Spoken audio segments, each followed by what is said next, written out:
Hello friends, চলে এসেছি নতুন আবার একটা ভিডিও নিয়ে। তো আজকে একটা খাবারের দোকানের কথা বলি, যেটা হচ্ছে মধ্যমগ্রামে আছে কম্বো পাড়া বলে।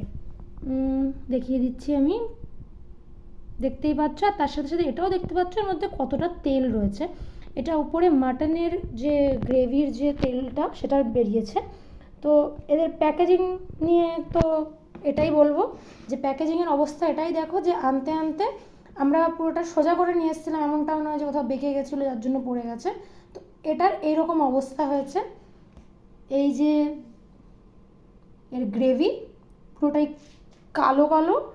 এই যে মাটন, 4 পিস মাটন ছিল, স্যালাড এরা দেয়নি, এটা আমাদের বাড়ির কাটা।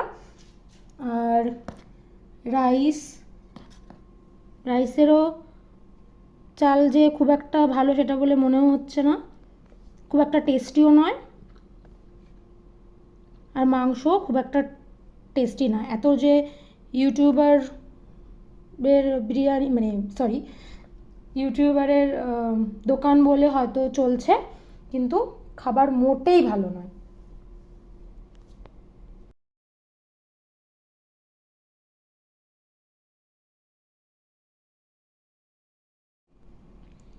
এই যে মাটনের সাইজ, 4টে পিস মাটন, তার দাম 200 টাকা।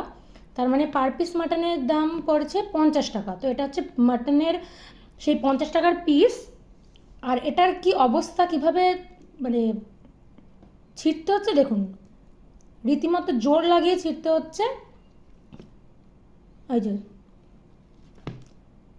আরও অন্য যে কিছু পিস ছিল সেটা তো মানে দাঁত দিয়ে কামড়ানো ছাড়া তার গতি নেই।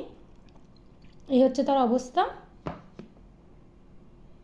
খুবই বাজে, খুবই বাজে।